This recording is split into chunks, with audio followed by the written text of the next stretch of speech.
decades, there's been a perception that Nissan just makes affordable cars and that's really all they focus on. But more recently, they've been really focused on making a luxury car and cars that look really, really nice.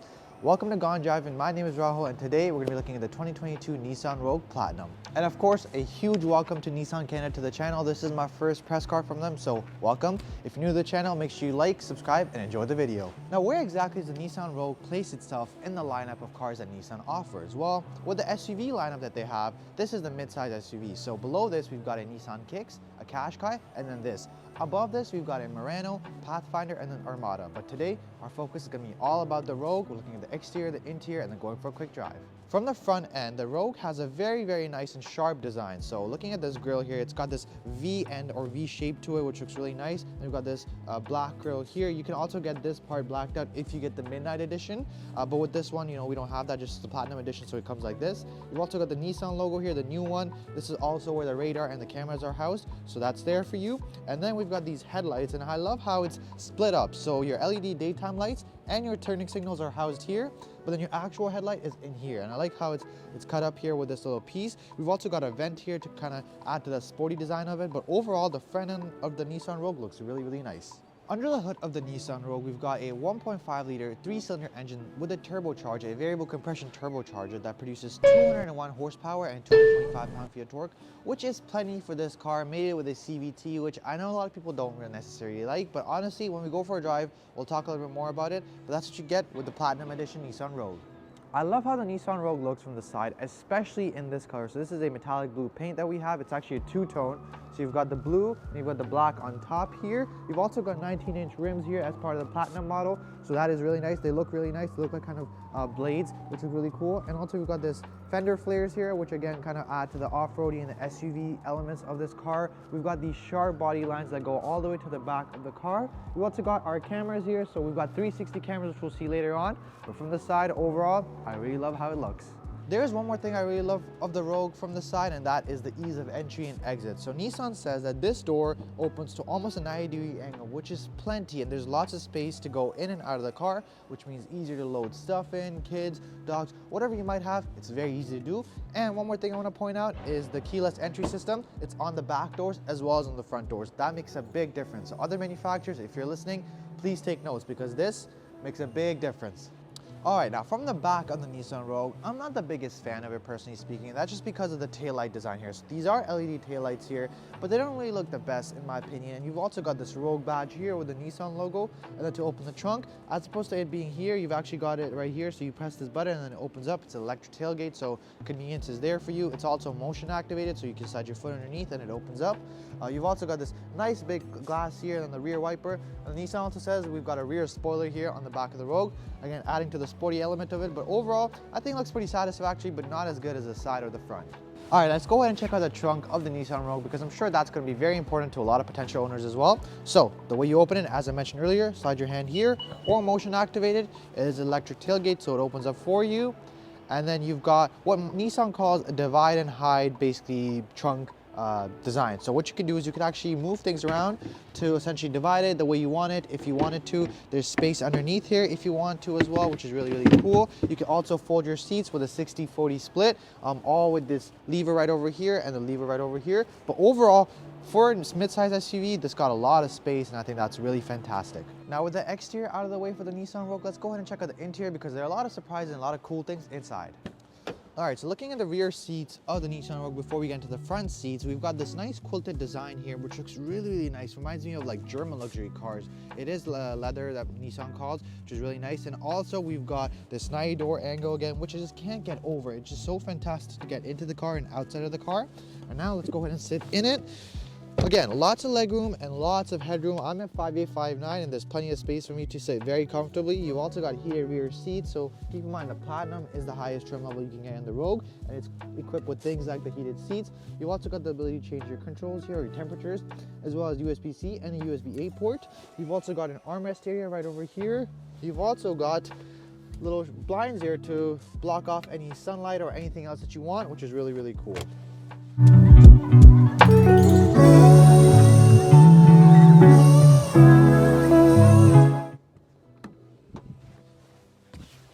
Alright, so currently sitting in the inside of the Nissan Rogue Platinum, and we're going to look at the front interior here because this is where a lot of the magic happens. First thing I want to point out, and I already said it before, but these quilted leather seats just look phenomenal. I gotta say, it definitely impressed me. Even if this is a top trim level, I did not expect these seats, but you have them anyways. And now let's move on to the steering wheel and the gauge cluster side. Looking at the driver's side of the interior, I have to say it is very impressive, especially this 12-inch gauge cluster screen that we have. It is optional, but it is available in the Platinum model of the Rogue, and it's just got so many different features, so many different cool things going on. You've got your navigation in there, you can see your music, your fuel information, all that sort of stuff is all housed in there, and it's just very, very good. It's not, over the top in terms of when there's a lot going on. It's just simple, straightforward, and I like that. And then for the steering wheel here, we've got a leather wrap steering wheel with somewhat of a flat bottom to it, and you've got this new design language for the Nissan steering wheels. Looks really nice, looks really sporty. And speaking of sporty, you've also got paddle shifters here. They look great, they work great, but again, by no means is this a performance car, so don't expect a whole lot, but you have that option if you want to. You've got this new Nissan logo as well. On the left side, you've got your entertainment controls, so your volume, your next, rewind, whatever else you like to. You can also configure your actual gauge cluster through this button here, which we'll see in a moment. And then on the right side, you've got your cruise control as well as your ProPilot Assist. So basically the ProPilot Assist button is right over here. You use this to control, or use this to turn on this basically, and then this is how you navigate through it. You can also have the Nissan voice control to be activated if you want to pick up your calls, and then adjust your distance between the next car for, again, your ProPilot. Alright, so we're going to go ahead and turn the car on just so you can really see the gauge cluster come to life and kind of see what it's like from the driver's perspective. So foot on the brake, hit the button here, and that whole screen comes to life. It really reminds me of the Audi gauge clusters. I'm not really sure if Nissan had any inspiration from there, but that's what I noticed right off the bat. So you've got your tachometer on the left, your speedometer on the right, then you've got your information in the middle, so your compass, your navigation, your music, your fuel, whatever you like, you can scroll through it. So you can use this button here to toggle between those two things. You can see your drive computer, you can see your variable compression turbo. Yeah, that's right. You can see how much boost and power you're building up when you're driving in a Nissan Rogue. A little funny in my opinion, but you still have that if you want to have some spirited driving and see your boost meter. You also got some other things like your music that I was mentioning before, and also if you want to collapse the tachometer and the speedometer, you just press this here, you hit change meter view, and you've got an expanded version of basically the middle area. So now you can basically see all these different things in a larger scale, which is really, really cool. And now for the center console area here, we've got a pretty simple but very, very efficient put together center console. So we've got a gear shifter here. It is completely electronic, so that's why you have this space underneath here, which is really nice to see that you have extra storage space if you need it. You've also got a wireless charging mat as well as a USB-C port and a USB port, and then your climate control buttons are over here. That's right, we've got hard buttons for climate, not anything on the screen. Speaking of the screen, we've got a 9-inch screen here in the Platinum trim level. The standard screen size in the Nissan Rogue is 8-inch, but this one gives you 9 inches, and it's very responsive, very easy to use. You've got your navigation, your wireless CarPlay, Android Auto, and all that sorts of stuff all housed in here. You've also got this center console area here where you can store some stuff. So it actually opens up 2 ways, which is really cool to see. So that way passenger and driver can both access it. Also, we've got a knob here that controls all the driving modes available in the Nissan Rogue. You've actually got 5 different options to choose from, which is really cool. You've got an off-road, snow, auto, eco, and sport mode. So lots of different modes to choose from, and that's really, really nice to see. One complaint I do have is the graphics that come or that are directly associated with the driving modes. So let's say if you go from snow to sport, it just gives you a little notification in your gauge cluster saying that you are in sport now, but doesn't really change anything. Like a lot of other manufacturers, the gauge clusters change or the color changes, but with the Nissan, it just lets you know. I do have one complaint that I want to address, and this might not even be a really strong complaint, but I still want to address it because I'm not sure why Nissan did that. So to control your window switches, you've got all the window switches are here on the left. So if you want to open the driver's side window, you just press this button over here once, it goes down. Pretty simple and straightforward. With the passenger side window, you actually have to hold it down till it opens completely, and then you have to hold it up again to close it. It seems like a very weird thing for me to say. I know it's probably very lazy of me to say that as well, but why not just have it for the passenger side as well? Is it a cost-cutting thing? I don't really know, but definitely something weird. So currently behind the wheel of the 2022 Nissan Rogue Platinum, and honestly, going into this car, I did not really know what to expect. I wasn't sure how, advanced or how luxurious this car would be. And, keeping in mind that this is the Platinum, which is the highest trim level, there's a lot of things that really amaze me about this car, especially the tech, the safety, and just the overall driving experience. I think it's really, really good for a car that's sub $45,000 Canadian. So we're going to see a couple of those things during our drive here, but definitely impressed me quite a bit. All right, so it's currently stopped at a light right now, and I gotta say, it's relatively quiet. There's not a lot of road noise coming from the outside, and I think that just kudos to the Nissan engineering team for building a car that's, relatively quiet. And also you've got auto hold, which is a great feature to have when you're stopped at a light or stopped in traffic.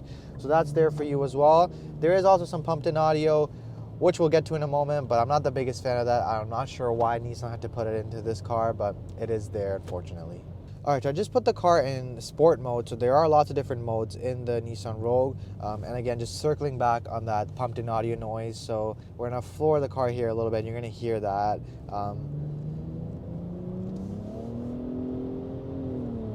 It's definitely not sounding like this on the outside of the car. There's a little bit of it pumped in. And initially when I got into this car, I was very impressed because I thought that was not the actual noise of the car, but it in fact is not. Not the worst case scenario. Again, this is not a performance car by any means, but the pumped in audio, I find it a little funny, that's all.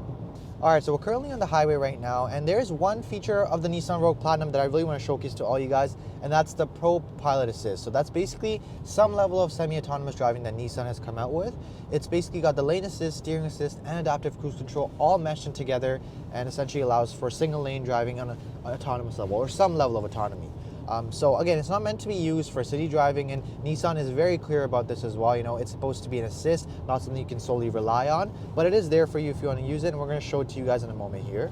All right, so the way you turn on the ProPilot Assist in the Nissan is you press this button on the right side of your steering wheel, and then you set your desired speed, and then you wait for a beep to come on, and now it's steering for you as well as looking at the cars in front of you. So again, no input from myself here. It's just steering by itself. It's staying in the lane. It will ask every couple of seconds for some input from the driver. So right now it just prompted me, but I'm not really doing anything. It's just doing its own thing here.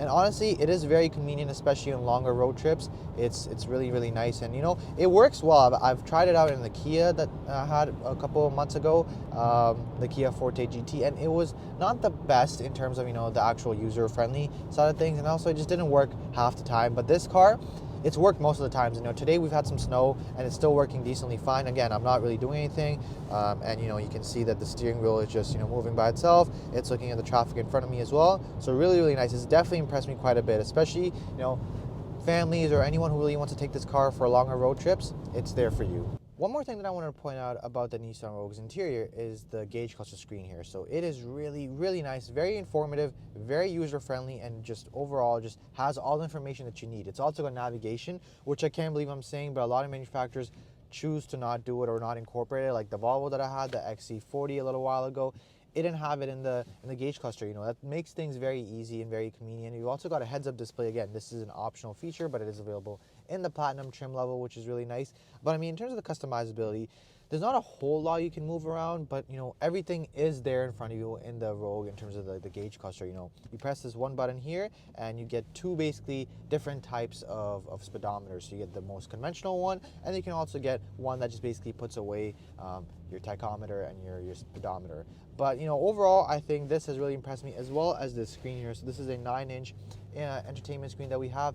It is 8-inch if you get a standard screen size, so in the lower trim levels it'll be an 8-inch. But I mean, in terms of the responsiveness of the screen itself, and then we got some hard buttons here as well. It just works really, really well.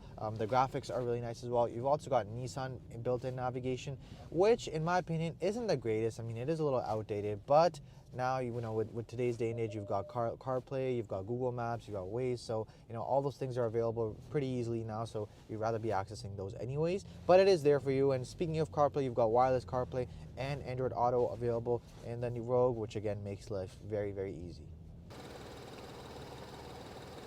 And with that, my review on the 2022 Nissan Rogue Platinum comes to an end. If you enjoy watching this video, make sure you hit the like button. Of course, don't forget to subscribe, and I'll see you guys next time with a brand new video. Take care.